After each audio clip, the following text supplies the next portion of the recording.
I finished my first week of family medicine of 6, and so I just wanted to take a chance to talk about not family medicine, but rather my experience in psychiatry, since I didn't really get to talk about it all that much. And because I really don't feel like editing this video, I'm just going to yap about it for a bit, and we're just going to go with it. So overall, what was the structure of it? So we did child and adolescent psychiatry, outpatient, and then we also had inpatient. And that was the order that I personally did it in. And the child psychiatry part, it was just virtual because we couldn't be there with the provider and the kids that we were seeing, and saw a lot of things like ADHD, autism, a lot of things that you see in childhood.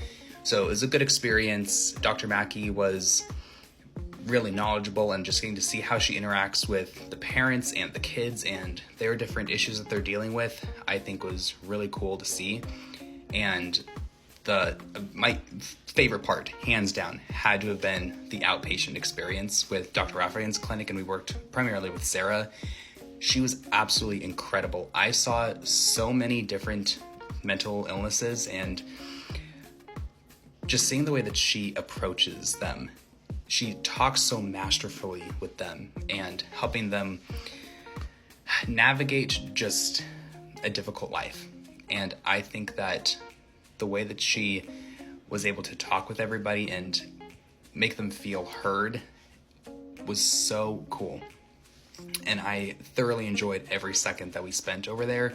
It was a really wonderful experience. And the inpatient side, that was the first time I'd been back in the hospital since my inpatient pediatrics time, which was almost, I think it was like 6 or 7 weeks prior, which is pretty ridiculous. But also really, really interesting getting to see a lot of things like delirium and malingering, things that, we read about all the time. And I thought it was really interesting and cool how Dr. Kulik approached the same exact diseases, and just the way that he had to navigate that, because I don't really see malingering all that much on the outpatient side, but on the inpatient, it was pretty common actually.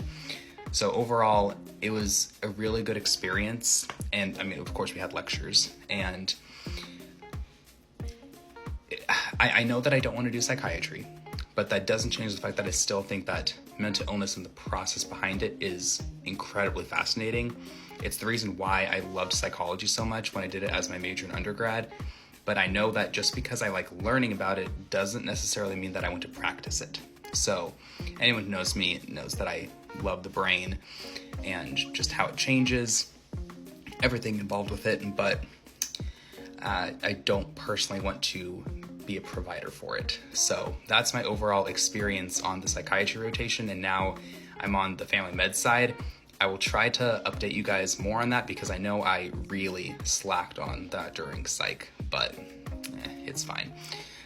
So that's pretty much all I got. My next video is going to be all about some tips and tricks for things that you should know during psychiatry. So look forward to that one that I'm going to post pretty soon after this.